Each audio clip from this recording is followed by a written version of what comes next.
What is going on, everybody? Welcome back to the channel. Aftersound here, bringing you Splinterlands content daily. We also stream over on Twitch at This Is Aftersound, so come by and say hello. All right, we're going to do a little bit of a strategy video this time around. Now, as you know, if you've been playing for a while, speed is incredibly important. I think it's the most important meta of the game. And for those newer to the game, maybe this is something that can help you kind of figure out how to put a team together, or at least what some of the abilities that would be available to you if you were to level up your cards, or how to use speed to your advantage. Now, again, for me, or at least for this channel, I'm trying to keep things focused on bronze and silver because I know most players are playing at those levels.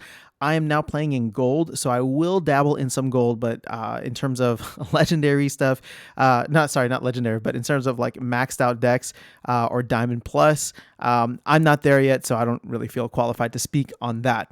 So looking at the game meta, there's two specific abilities that affect speed. Most of you probably know about slow because that's very easy to see, and several characters have it within Chaos Legion at level 1. But a really nice one, one that it kind of does literally the exact opposite but achieves the same effect, is Swift. Now what this does, instead of slowing down your opponents, this gives all of your friendly monsters an additional speed. So there's probably 3 to 4 main monsters that I want to focus on here that are, going to be available to you between bronze and gold that have this. And yeah, we can go from there. So with slow, Time Mage at level 1, you get it, and Bakjira at level 1, you get it. So right off the bat, and what's nice about Time Mage is available in the what is that called? In the starter deck. So as an attacker, Time Mage isn't great, right? It's 4 speed, only 3 health, does 1 magic damage, so it's fine. But where Time Mage shines for me is in using it with a very, very fast General Sloan deck, right? So obviously that is much more focused on ranged attackers, but if you can level up your ranged attackers and it combos and combo them nicely with attacking first, Time Mage is actually now one of my favorite cards in the entire set just because of this. Now, what made me fall in love with Time Mage was because at gold you get another ability called Rust, which removes 2 armor from each of your opponents. So what it's doing is, because ranged attacks can't like go underneath armor, they'll have to hit armor first. If you remove the armor, they're attacking the health straight away. So it's a nice counter to someone like Venari Wavesmith or Queen Mycelia or something along those lines, or just getting to take out your opponents much more quickly. But again, that's at the gold level, but I really, really like this card. I use it pretty much all the time when I'm playing a life deck, specifically with General Sloan. And there's a fantastic combo between this card and Supply Runner, which I'll get into shortly. So Bakjira is another one. Bakjira, I mean, the thing is, I like Bakjira, and I like Bakjira at bronze because he has slow, but I love Bakjira at gold, obviously with the self-heal. So sometimes for me, I prefer to play offense than defense, right? And Bakjira is a perfect defensive tank. So slow is fantastic, but Bakjira himself isn't fast, doesn't attack, doesn't do anything. So I can't say that, I haven't used Bakjira much at the bronze and silver levels, but I love using Bakjira at gold. And to be honest, I don't necessarily use Bakjira as I'm going to use him for slow, right? It's the other abilities that he provides with Void, and which Void you get at level 1, so that's nice, and the self heal and in gold, which is fantastic. Some of these other monsters like Scavo Chemist, you're going to get this at level 6, so that's not going to be until gold. Mycelic Slip Spawn, I think this is maxed out, right? Level 8. Yep, sounds about right.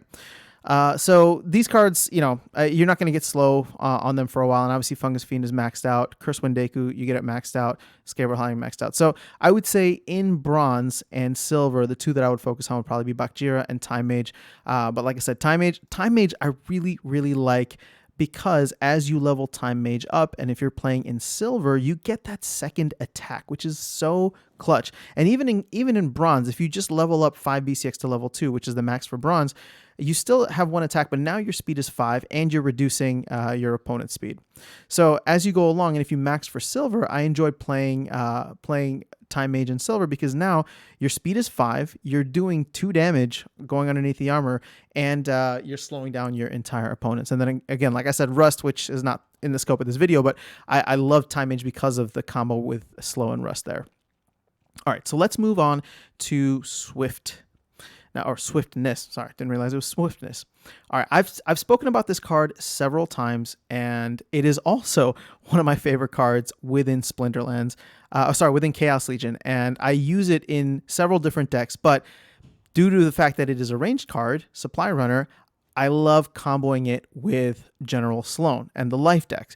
So I love using Supply Runner, who gets it at level 5, right? So as a basic card, you're getting something decent. It's 3 speed, 2 damage, and 4 health. So it's not a bad card. But at level 5, which again is maxed for silver, so you can play this in a silver deck, you get Swiftness, which increases the speed, and he at that point at level 5 starts with a speed of 4. So now he's got a speed of 5, speeding up all the rest of your monsters.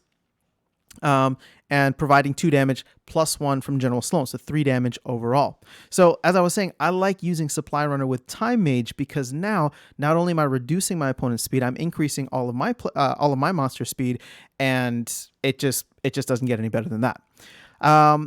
Lyra the Dark is the other one that I want to talk about here. Now, she's a legendary monster, and you get this in gold, but I love this ability in gold, and she is so fast as it is. So she's a decent card in bronze and silver. Again, her speed is 6 from the get-go, so she's always going to be one of the first monsters to go. And with opportunity and snare, you have a very good chance of at least hitting a monster right off the bat, just because of speed. And then of course snare is going to remove the flying advantage. The thing is, At bronze and silver, she's okay, but at gold is where she really becomes great because now she has a speed of 7 after Swiftness, and not only that, she's giving Swiftness to the rest of the monsters on the team. So sometimes I will actually pair her with Supply Runner and use them in tandem to increase the speed of my Death deck by 2. And that comes in really handy whenever you have a matchup that involves like Blast, or if it's Poison rule set and you want to make sure that you're going first, things like that. Or even with someone like Riftwing, who, if you're not familiar with Riftwing is the flying monster that can't attack but has backfire. And that has come in handy so many times because I'm giving Riftwing, a double speed or double increase on his speed advantage over the other monsters, which again increases the chances of them missing and therefore increases the chances of backfire. The rest of these, Adelaide Brightwing, Soul Fiend, and River Nymph, you don't get this until until each of these cards are maxed out, so I wouldn't really focus on it. So it's really just Supply Planner and Lyra the Dark for Swiftness, and again, I'm just focusing on Chaos Legion here, and then for slow, Bakjira and Time Mage, and like I said, the slow aspect for Time Mage and Bakjira is great. But what really makes them shine is the fact that they get other better abilities later on. So it's almost like the slow is like the icing on the cake, because it's like I really, really like them now for Rust and for the self-heal. But the fact that you get slow is this like nice added bonus on top of that. And as you know, if you've been watching or at least watching this channel, you know how much I love playing with the water deck and the speed of the water deck overall. So I feel like Bakjira pairs very, very nicely with that, because if you play this with Kelia is giving you a +1 speed, +1 armor, and +1 speed. So now you are creating a 2 speed differential just by using Bakjira as your tank, or wherever you want Bakjira to sit. And again, that would be at any level because you get this at level 1.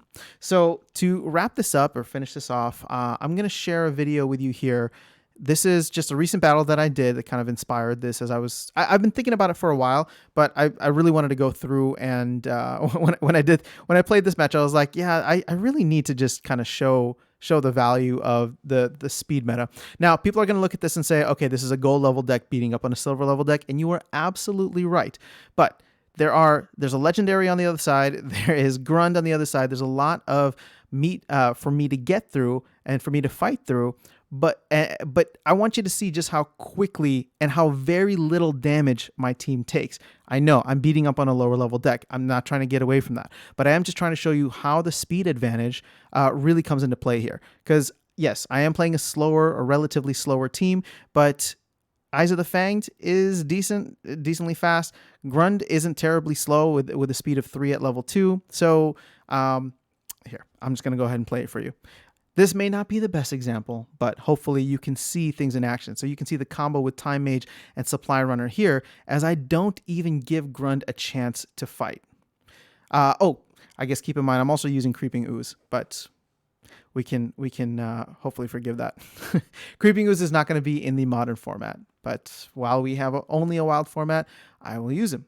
So as you can see here, literally the only damage that I took outside of that was the last reflect there.